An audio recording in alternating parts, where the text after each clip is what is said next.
This chapter we continue with standard accommodations where provided agents of the county we are assured they act accordingly where the health of the county physically and legislatively must be considered. Lecture 8, Article V. Standard accommodations, continued. Continuing with standard accommodations, there are certain things which must be reassured. First and foremost, we as citizens of the county must demand that the conduct of county agents is uniformly proper, because the last thing we would want is someone demanding something which we can't provide and promoting it as if we could. Our offices are surely confidential, and we can't say before what will or will not be the result. Just trust that those we have put in office to represent us have our best interests at heart. The collective good that we all claim as best must not be misconstrued as if it weren't so much so.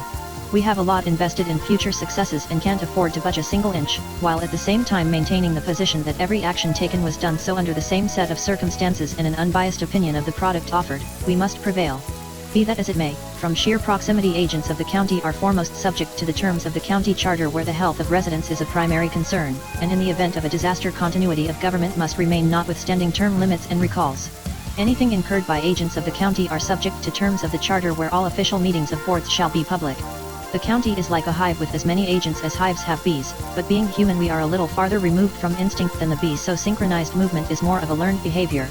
How do we all know to stop at stop signs, if reading wasn't somewhere in the equation of our learned behavior? Agents of the county lead by example, so they know, should know, or ought to know by now that working directly for the county, they are more so subject to the county than citizens whose distance from the courthouse widens as those attached to cities circumnavigate the courthouse and those oriented to the country retreat to less populated areas in the county. Subjected to the terms of the county charter, agents must act accordingly, for as a policeman doesn't drink while on duty, or we stand and cross our hearts at a baseball game when singing the national anthem, at home the policeman can drink, sit down and not cross his heart, when he sings the national anthem. Thus, agents' proximity demands their being subject to terms of the county charter. It is comforting knowing that there are some who must follow the rule of law, when we enter into certain contracts. Citizens must be reassured that the terms of the charter are not only considered but affirmed. As a main priority of the county, the duty to provide health services is incumbent on it, because being healthy is perhaps the only thing we regard more than money and the last thing we cling to before we die. Health is an attribute that complements residents' conditions, and assisting in the better health of citizens reduces the suffrage in the complaint department.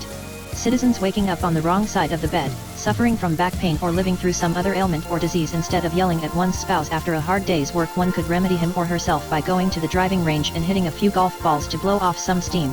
Returning home from the hospital or driving range a new, healthy, and happy person, peace and tranquility are restored in the land, and no one had to bother the administration as much as their bad back bothered them, as certainly politicians wouldn't be able to repair vehicles as a first choice. There are levels to health where many live with ailments and many more are pictures of health, but it is only so much one person can do no matter how good one feels. Thus, regardless of any situation and no matter how healthy one feels, holding more than one elected office is prohibited by the county charter. One office has more than enough work for any one individual, and the county refuses to monopolize any one citizen's time, which could only detract from the enjoyments of residing in the county. As the only advertisement from any county would promote its being a great place to live, work, and though enjoyable, is not living. In the event of a disaster, succession of authority and continuity of government must remain where county officials are subject to recalls and term limits. We know not what may happen in the future, but of all the growth and success we know will come naturally with time, a storm is always brewing somewhere, in some fashion, as the forecasts often predict inclement weather. Offices must be preserved and maintained for the greater stability of the county, where more often than not an officer won't see error in his or her ways, but subject to the law, and perhaps more detrimentally public opinion, recalling certain officers may become necessary. Being subject to the county charter more so closely than other residents, officers can only hope that what they did yesterday was in full compliance with the charter, so staying current with law is only to their benefit. Looking forward and preparing for inclement weather, term limits are established to avoid tyranny at all costs, because the power invested in elected officials inevitably, as we are only human, will lead us far away from democracy, as our egos may get the better of us. Thus, not to overly boost the biased ego, any resident who is chosen to represent the people and ensure our government remain a democracy, power in the office must always trump that of the individual holding the office. Sure, there are residents who are more powerful than the mayor economically, but public office is for those who humble themselves to serve constituents.